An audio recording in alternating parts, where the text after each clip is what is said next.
오늘 이 시간 예배드리러 나오신 여러분들을 진심으로 축복하고 환영합니다. 우리 함께 인사합시다. 축복하고 환영합니다. 모든 것이 은혜입니다. 다시 한번 더 인사합시다. 성령 충만합시다. 정말 하나님의 은혜가 우리에게 이렇게 임하게 되어지는 것 같습니다. 주신 말씀을 통하여서 마른 뼈를 살리는 생기, 부제로는 살아나리라 라는 제목으로 은혜를 나누고자 합니다. 우리가 주지하시는 바와 같이 오늘은 성령 강림 주일로 우리가 지키게 되어지죠. 예수님은 성천하시면서 제자들을 향하여서 부탁하셨습니다. 예루살렘을 떠나지 말고 아버지의 약속하신 성령을 기다리라. 왜냐하면 예수님이 성천하시고 나면 제자들을 홀로 둘 수 없어서 성령께서 오시기로 약속하셨다라는 것입니다.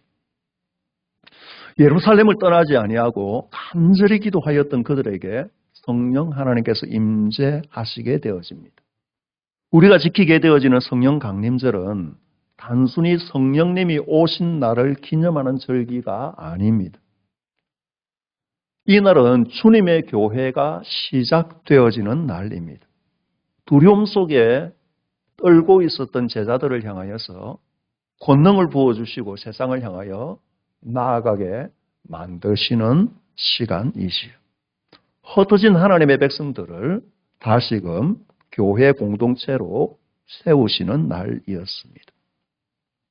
무엇보다도 이 성령 강림절은 인간의 열심으로서는 절대로 살아날 수 없는 이 타락한 존재가 하나님의 능력으로 덧입음을 받아서 새로운 사람으로 살아나게 되어지는 그 날이 바로 성령 강림절이지요. 사랑하는 성도 여러분, 우리는 성령님을 종종 가볍게 생각할 때가 있습니다. 성령님을 때로는 은혜로운 분위기 정도로 생각할 때가 있습니다. 그러나 이제 성경은 성령님을 그렇게 말씀하지 않으십니다. 성령님은 단순한 에너지나 기운이 아닙니다. 바람이 아니십니다. 성령님은 삼위일체 하나님이십니다. 성부 하나님과 동일한 하나님이시고 성자 예수님과 동일하신 하나님이십니다. 성령님은 생각하십니다. 성령님은 말씀하십니다. 성령님은 슬퍼하시고 사랑하시고 대화하시고 우리를 인도하시는 인격적인 하나님이십니다. 에베소서 4장 30절은 이렇게 기록하지요. 하나님의 성령을 근심하게 하지 말라. 그 안에서 너희가 구원의 날까지 인치심을 받았느니라. 성령님을 근심하시는 분으로 표현하고 있습니다. 능력이 근심할 수는 없습니다. 찌릿찌릿한 전기가 걱정하고 슬퍼하지 않습니다. 바람은 상처받지 않는 것이죠. 그러나 성령님은 온전한 인격이시기에 그 온전한 인격으로 우리를 사랑하시기에 우리 때문에 걱정하고 염려하신다는 것입니다. 성부 하나님께서 구원을 계획하셨습니다. 성자 예수님께서 십자가에서 그 구원을 이루셨다면 성령님은 그 구원을 실질적으로 우리의 삶 가운데 적용하시는 하나님이십니다. 고린도전서 12장 3절은 우리가 잘 아는 말씀이죠. 그러므로 내가 너희에게 알리노니 하나님의 영으로 말하는 자는 누구든지 예수를 저주할 자라 하지 아니하고 또 성령으로 아니하고는 누구든지 예수를 주시라 할 수 없느니라. 사랑하는 성도 여러분, 우리는 예수 그리스도를 생명의 구주로 고백하는 사람들입니다. 베드로가 주는 그리스도시요 살아계신 하나님의 아들이십니다 라고 고백하게 되어질 때에 바요나 시몬아 내가 복되도다. 이것을 내게 알게 하신 이는 내 아버지 하나님이시다 라고 말씀하셨습니다. 우리로 하여금 나의 힘과 나의 능력으로 사는 것이 아니라 율법을 지킴으로 내가 도덕적으로 착한 일을 함으로써 구원받는 것이 아니라 예수 그리스도 이외에는 내가 구원받을 다른 이름이 없습니다 하고 고백하게 만들고 그 예수님의 모습을 닮아가게 만드시는 분이 바로 성령 하나님이시다라는 것입니다. 사랑하는 성도 여러분, 그래서 성령님이 하시는 일은 단순히 우리를 조금 더 괜찮은 사람으로 만드는 정도가 아닙니다. 우리는 믿음으로 살아가는 것을 개선이라고 생각할 때가 많습니다. 성령님을 받으면 성격이 좀 좋아지겠지. 조금 덜 화내겠지. 조금 더 착해지겠지. 조금 더 성실해지겠지. 조금 더 열심히 믿겠지. 물론 변화는 있을 것입니다. 그러나 성경은 인간을 그렇게 간단하게 진단하지 않습니다. 성경은 인간을 조금 부족한 존재라고 정의하지 않습니다. 허물과 죄로 죽었던 너희라고 분명히 말씀하시는 것이죠. 사랑하는 성도 여러분, 우리는 죽었던 자들입니다. 죽은 사람에게 필요한 것은 충고가 아니죠. 교육도 아닙니다. 응원도 아니고 오직 생명이 필요하다는 것입니다. 우리가 잘 아는 오늘 본문의 에스겔 37장은 바로 그 이야기를 우리들에게 시작하고 있습니다. 하나님께서 에스겔 선지자를 골짜기로 데려가셨습니다. 아름다운 성전도 아니고 향기로운 동산도 아니고 죽음의 골짜기로 데려가셨습니다. 1절은 이렇게 기록하지요.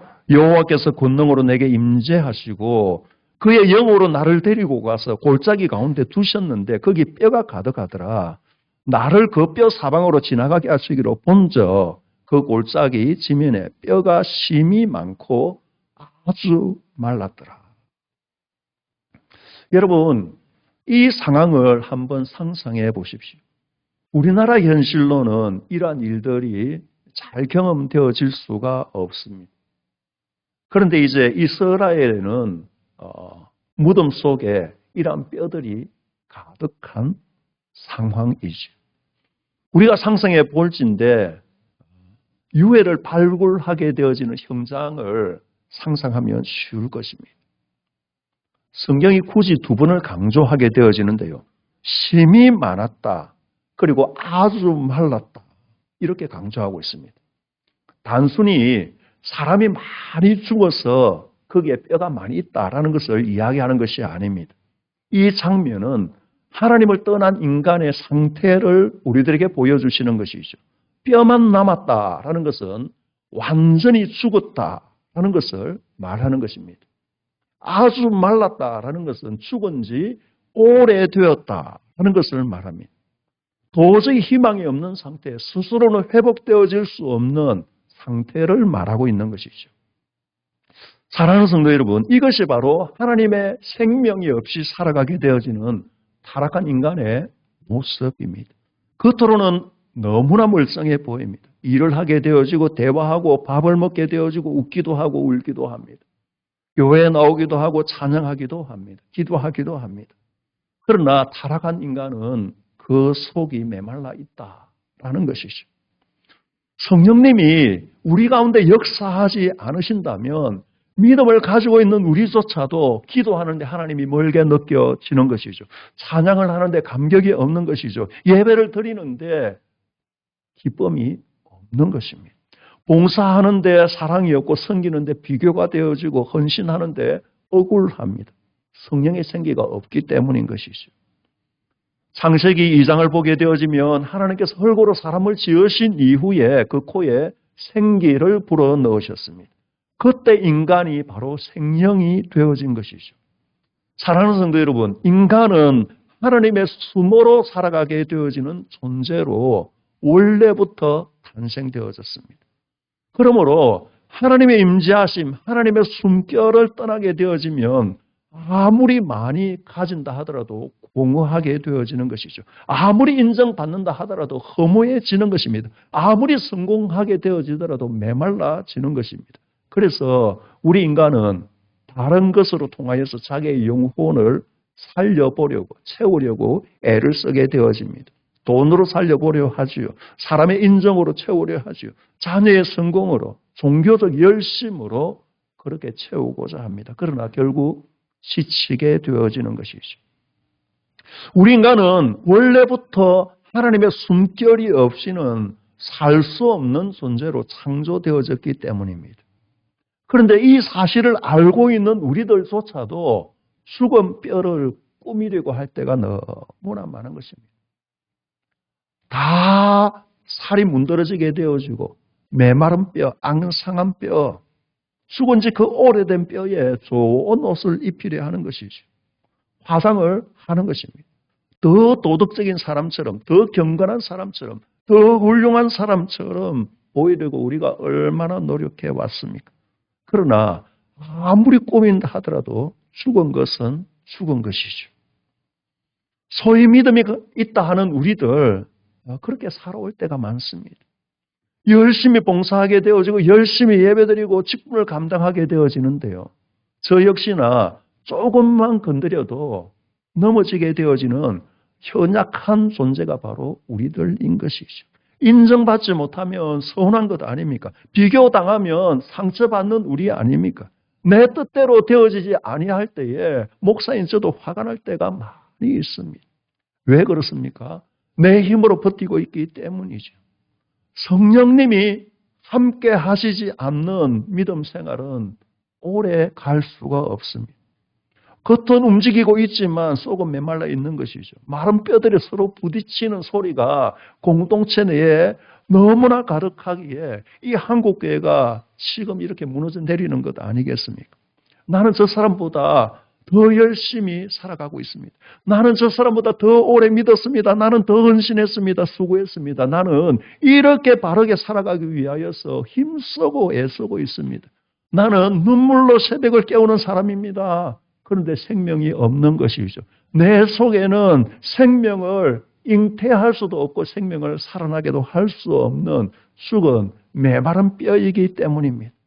사랑하는 성도 여러분, 우리가 가장 연약할 때가 언제입니까? 우리가 가장 위험할 때가 언제입니까? 죄를 많이 지을 때가 아닙니다. 내 힘으로 할 수 있다고 생각하는 그때.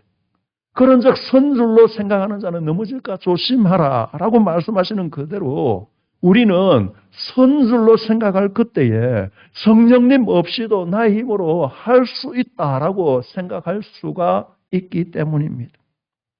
사랑하는 성도 여러분, 그래서 하나님은 에스겔에게 이같이 물으시는 것이죠. 인자야, 이 뼈들이 능히 살 수 있겠느냐? 얼마나 이상한 질문입니까? 에스겔 눈앞에 있는 이것들은 시체가 아닙니다. 뼈입니다. 그것도 바싹 마른 뼈인 것이죠. 상식적으로 끝난 것 아닙니까? 희망이 전혀 없는 상태 아닙니까? 그런데 하나님이 물으시는 것이죠. 살 수 있겠느냐? 그때 에스겔이 대답이 너무나 놀랍습니다. 주 여호와여, 주께서 아시나이다. 사랑하는 성도 여러분, 저와 여러분이 이 자리에 서 있는 유일한 근거가 이 믿음을 하나님께서 우리에게 주셨다라는 것입니다. 성령께서 우리 속에 좌정하여 주시고 내 힘으로 내 능력으로 살아갈 수 없는 존재임을 인정하게 하시고 그것을 믿음으로 한 목소리로 고백하게 하셔서 이 모든 것들은 하나님이 하셨습니다. 이 모든 것들은 하나님이 하셔야 합니다. 나는 아무것도 모릅니다. 나는 아무것도 할 수 없습니다. 이 고백이 오늘 우리를 이 자리에 세운 것이죠. 이것이 믿음입니다. 믿음으로 살아간다라는 것은 무조건 할 수 있다라고 외치게 되어지는, 세상에 말하게 되어지는 심리적으로 안정이 되어져 있는 상태, 에너지가 넘치는 긍정적인 상태를 말하는 것이 아닙니다. 믿음으로 살아간다라는 것은 주님, 나는 모르겠습니다. 나는 할 수 없습니다. 그러나 나는 능력이 없음에도 불구하고 하나님이 하시고자 할 때에 내가 이 모든 것들을 감당하겠습니다. 라고 믿음으로 고백하는 것이죠. 사랑하는 성도 여러분, 성령님이 역사하시는 것은 내가 강할 때에 역사하지 않으십니다. 내 한계를 스스로 인정하고 낮아질 때에 나는 아무것도 아닙니다 라고 고백하게 되어질 때에 성령님이 역사하시는 것이죠. 그럼에도 불구하고 우리 속에서 내가 살아날 때가 많습니다. 우리는 자꾸 이렇게 말하게 되어지죠. 조금만 더 노력하면 될 것 같은데요. 이번에는 정말 열심히 살아보겠습니다. 내가 더 잘하겠습니다. 그런데요, 하나님은 종종 우리를 절망의 자리로 몰아가시게 되어지는 것을 보게 되어집니다. 왜입니까?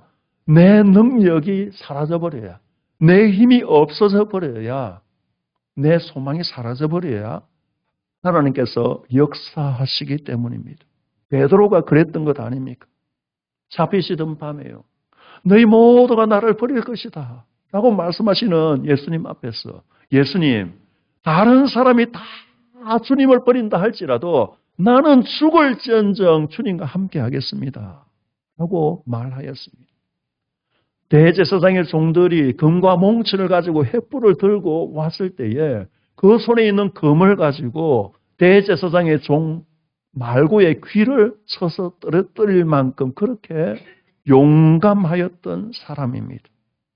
그런데 어린 여종 앞에서 예수님을 부인하게 되어지죠. 3번에 걸쳐서 저주하고 부인하고 맹세하게 되어집니다. 왜 하나님께서 그 실패를 허락하셨을까요? 베드로 속에 숨어 있었던 그 자기의 의를, 자기의 열심을 깨뜨리기 위한 방편이었습니다. 사랑하는 성도 여러분, 우리는 인생의 길을 걸어가면서 때로는 골짜기에 처할 때가 있습니다. 때로는 아픔 가운데 처하게 되어지고, 때로는 눈물 가운데 처하게 되어지고, 때로는 육신적인 고통 가운데 처할 때가 있습니다. 우리의 마음을 힘들게 만드는 가족이 있을 수도 있고, 친구들이 있을 수 있고, 때로는 성도들이, 때로는 목사가 우리의 마음을 힘들 때가 있지 않는 것입니까? 기도해도 답이 없는 것 같습니다. 사랑에 너무나 메말랐습니다. 관계가 깨어져 버렸습니다. 신앙이 의무만 남아서 이렇게 힘쓰고 애쓰는데도 기쁨이 없는 것이죠. 그때 우리는 기억해야 합니다. 하나님께서 나를 버리신 것이 아니라 내 속에 있는 자기 의를 벗겨내고 계시다 하는 것을 우리는 기억해야 합니다. 왜냐하면 성령님께서 우리 속에 내주하시면서 우리를 들어서 사용하시고자 노심초사하시는데 자기 확신으로 가득 찬 사람을 하나님께서는 사용하실 수 없으시기 때문입니다. 성령님께서는 빈 사람 안에 들어오시게 되어집니다. 깨어진 사람 안에 역사하시게 되어지죠. 그래서 예수님은 심령이 가난한 자가 복이 있다라고 말씀하시는 것 아닙니까? 가난하다라는 것은 무엇을 의미합니까? 내가 인정하는 것이죠. 나는 아무것도 없습니다. 나는 비었습니다. 나는 살 수 없습니다. 나는 할 수 없습니다. 이 고백을 하는 자를 하나님께서 사용하시기 위하여 우리를 그렇게 빚어 가시는 것이죠. 하나님께서 4절에 이렇게 말씀하십니다. 또 내게 이르시되 너는 이 모든 뼈에게 대언하여 이르기를 너희 마른 뼈들아 여호와의 말씀을 들을지어다. 참 이상합니다. 살리시는 분은 하나님이시다라는 것을 에스겔도 알고 우리도 알고 있습니다. 그런데 에스겔의 입술을 통하여서 선포하게 하신다라는 것입니다. 왜입니까? 성령님께서는 우리 입술의 고백대로 우리 입술에서 선포되어지는 하나님의 말씀과 함께 역사하시기 때문입니다. 성령님은 단순히 우리의 감정을 끌어오르게 만드시는 분이 아니십니다. 말씀을 통하여서 우리의 연약함을 깨닫게 만드시는 분이신 것이죠. 우리 입술의 고백을 통하여서 살아계신 예수 그리스도를 나의 생명의 구주로 고백하게 만드시는 분 아닙니까? 말씀을 통하여서 죽은 영혼이 살아나게 만드시는 분이신 것이죠. 살아있는 말씀 위에 성령님이 역사하시게 되어질 때에 죽은 우리의 영혼이 살아나게 되어지는 것 아닙니까? 사랑하는 성도 여러분, 우리가 말씀을 읽을 때에 우리는 하나님의 뜻을 발견하게 되었습니다. 우리가 말씀을 읽을 때에, 우리가 말씀을 들을 때에 지치고 힘든 영혼이 주님을 향하여서 소망을 가지게 되어지는 것 아닙니까? 아무것도 할 수 없는 존재가 주님이 말씀하시니 그 말씀에 의지하여 내가 그물을 내리겠습니다 라고 고백하게 되어지는 것 아닙니까? 예수님이 말씀하시게 되어지자 어떤 일이 일어나게 되어집니까? 덜컹덜컹 하면서 흩어진 뼈들이 움직이기 시작하게 되어집니다. 떨그럭거리면서 팔은 팔의 자리로 들어가게 되어집니다. 다리뼈는 다리뼈로 찾아가게 되어지죠. 힘줄이 생기게 되어지고 살이 붙게 되어지고 가죽이 덮이게 되어졌습니다. 그런데 아직 죽어 있는 상태입니다. 형태는 있는데 생명이 없는 것이죠. 과거에 이제 이런 이야기를 제가 들었습니다. 어느 이제 아버지가 임종할 때가 다 되었는데 자식들에게 유언하기를 아버지 마지막으로 우리들에게 유언해 주십시오 하니까 사람 인자를 내게 써주더라는 것이죠. 도대체 이것이 무엇인가 열심히 연구하였는데 그 아버지가 세미한 음성으로 이야기하는데 사람이면 사람이냐? 사람다워야 사람이지. 사랑하는 성도 여러분, 신자라서 신자가 아닌 것이죠. 목사라서 목사가 아닌 것이죠. 성도라서 성도가 아닌 것이죠. 이름만 있는 것이 오늘 살아있으나 죽어있는 상태, 그 상태인 것입니다. 살아날 수 있는 방법을 9절에 말씀하시죠. 또 내게 이르시되 인자여 너는 생기를 향하여 대언하라. 생기에게 대언하여 이르기를 주 여호와께서 이같이 말씀하시기를 생기와 사망에서부터 와서 이 죽음을 당한 자에게 부르서 살아나게 하라. 생기가 드러나게 되어지자, 생기가 들어가게 되어지자 그들이 살아나는 것 아닙니까? 여기서 생기는 히브리어로 루아흐라 하는 단어입니다. 이것은 결국 하나님의 영, 성령님을 의미하시게 되어지는 단어인 것이죠. 성령님께서 임재하시게 되어질 때에, 성령님께서 우리 가운데 좌정하시게 되어질 때에 죽은 자가 살아나게 되어지는 하나님의 숨결이 우리로 하여금 움직이게 만드는 것입니다. 그러므로 성령님께서 오시면요, 성령님께서 충만하게 역사하시면요, 단순히 감정이 뜨거워지는 것이 아니라 죽은 존재가 살아나게 되어지는 것입니다. 예전에는 말씀이 지루하였는데 이제 말씀이 사모되어지는 것이죠. 예전에는 내 존재가, 내 자존심이 중요하였는데 이제 다른 사람의 눈물이 보이게 되어지는 것이죠. 예전에는 계산만 하였는데 이제 조건 없이 사랑하게 되어지는 예수님의 모습을 담게 되어집니다. 이것이 바로 성령님의 역사 아닙니까? 사랑하는 성도 여러분, 제자들은 실패한 사람들이었습니다. 예수님이 잡히실 때에 다 도망갔습니다. 모두가 부인하였습니다. 그러나 성령님이 임재하시게 되어질 때 그들은 달라졌습니다. 그렇게 두려워서 떨며 도망 다녔던 자들이 십자가에 못 박아 죽인 그 예수가 바로 메시아다, 너의 구원자다라는 것을 담대하게 선포하였습니다. 그들이 강한 자가 되어졌기 때문입니까? 칼과 창으로 무장하였기 때문입니까?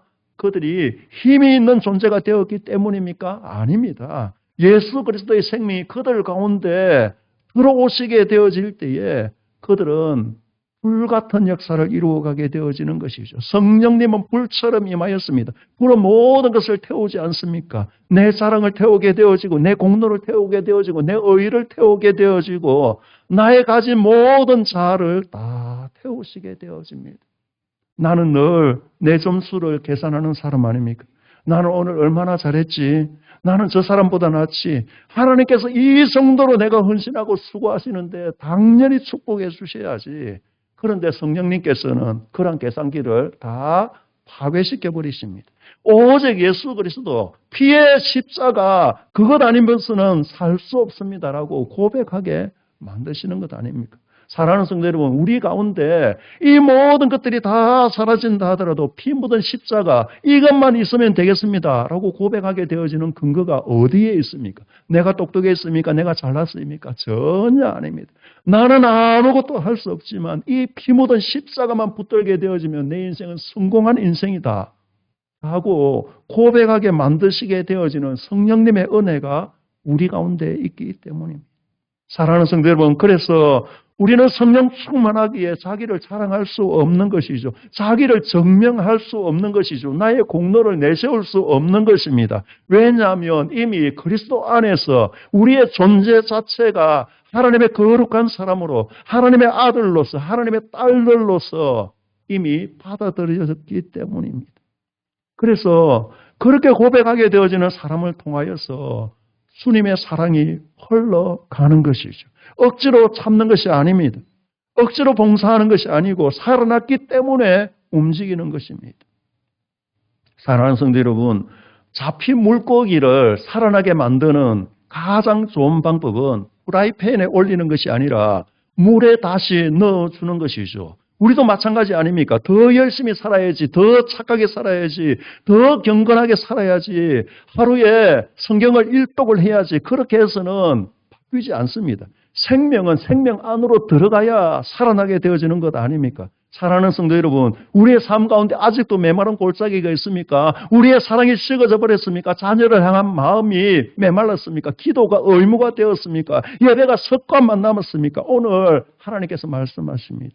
너는 끝났다고 생각하지만 내 생기가 들어가서 너를 움직일 것인데 너의 삶이 살아나게 되어질 것이다. 너의 가정이 살아나게 되어질 것이다. 너의 공동체가 살아나게 되어질 것이다. 너의 기도가 살아나고 너의 찬양이 살아나고 너의 예배가 살아나게 되어질 것이다. 성령님은 오늘 우리들에게 지금 이 순간 이렇게 말씀하십니다. 그런데 조건이 있는 것이죠. 내 힘을 내려놓아야 합니다. 성령님은 여러분 조력자가 절대로 아니십니다. 우리가 힘이 빠질 때에 도와주시는 분이 아니시라 그분은 내 인생의 주인이십니다. 그래서 성령 충만은 내가 성령님의 능력을 조금 빌어서 사용하는 것이 아닙니다. 그것은 성령님께 붙들리게 되어지는 삶을 의미하게 되어집니다. 돛담배가 바람을 만들어낼 수 없습니다. 돛담배가 스스로 움직일 수 없습니다. 다만 돛을 펼칠 뿐인 것이죠. 바람이 불 때에 이제 돛담배는 움직이게 되어집니다. 성령님의 붙들림을 받은 사람이 그런 것입니다. 우리는 우리의 자신을 성령님께 내어드릴 뿐입니다. 우리 입술의 고백은 날마다 이 고백으로 시작하고 이 고백으로 마쳐야 합니다. 주님, 나는 마른 뼈입니다. 나는 아무것도 할 수 없습니다. 우리는 주님의 숨결이 필요합니다. 성령님의 능력과 도우심이 필요합니다. 나를 계속해서 교훈하시고 훈계하시고 이끌어주시고 지도하여 주시고 내가 매 선택의 순간마다 주님이라면 어떻게 하셨을까 기억하며 그 주님이 걸으셨던 그 십자가의 길을 내가 선택하며 그 길을 자발적으로 자의적으로 걸어가도록 힘과 용기를 주십시오. 이 세상의 모든 것들이 다 사라진다 하더라도 오직 피 묻은 십자가만 붙들게 하여 주십시오. 이 고백을 하게 만드시는 분이 바로 성령님이십니다. 본문의 마지막에 그들이 큰 군대가 되어졌습니다. 사랑하는 성도 여러분, 우리는 연약한 자들입니다. 세상에서 가장 부족한 자들 아닙니까? 세상에서 똑똑하고 연약한 사람들이 이 교회를 장악하였다면 더 많이 부흥하고 더 많이 성장하였을 것입니다. 그러나 하나님께서는 그렇게 하지 아니하시고 가장 미련하고 둔하고 부족하고 어리석고 돈 없는 우리들을 선택하셔서 하나님의 군대로 세우시고자 하십니다. 교회의 능력, 성령님의 능력은 인간의 스펙에서 나오지 않기 때문입니다. 성령의 능력은 생명에서 나오기 때문이고 생명의 능력은 오직 하나님께로부터 시작되어집니다. 오늘도 성령님께서는 우리들에게 물으십니다. 너는 아직도 내 열심으로 살아가려고 하느냐? 너는 아직도 내 의로 버티려고 하느냐? 아직도 너 스스로 살아가려고 하느냐? 이제 우리는 멈추어야 합니다. 도덕으로, 율법으로, 윤리로, 자기 의로 하나님 앞에 서고자 하는 자신을 내려놓아야 합니다. 아무것도 할 수 없는 존재라는 것을 세월이 갈수록 우리가 느끼지 않습니까? 머리털 하나라도 희거나 검게 할 수 없고 우리의 길을 한 자를 더 할 수 없는 이 연약한 인생이 다시 사랑하게 되어지는 것은요. 다시 기도하게 되어지는 것은요. 다시 예배하게 되어지고 다시 용서하게 되어지는 것은 오직 성령님의 은혜입니다. 그 성령님의 은혜가 우리로 하여금 아름다운 공동체로 세우게 되어질 것이고 이 죽어져가는 세상을 향하여서 마귀가 이렇게 강력하게 활동하게 되어지는 이 시대에 마귀를 대적하고 하나님의 역사를 이루는 극히 큰 군대로 세우실 것입니다. 사랑하는 성도 여러분, 이 성령 강림절에 우리의 삶의 골짜기마다 우리의 가정마다 나라 민족에 우리 교회 공동체에 성령의 바람이 불어오시기를 축원합니다. 우리의 메마른 심령이 살아나게 되어지고 식어버린 사랑이 회복되어지고 죽어가는 예배가 다시 살아나게 되어지고 무너졌던 마음이 다시 일어서게 되어지는 성령의 생기가 여러분의 삶과 우리 공동체 안에 나라 민족 안에 충만하게 임하시기를 주 예수 그리스도 이름으로 간절히 축원합니다.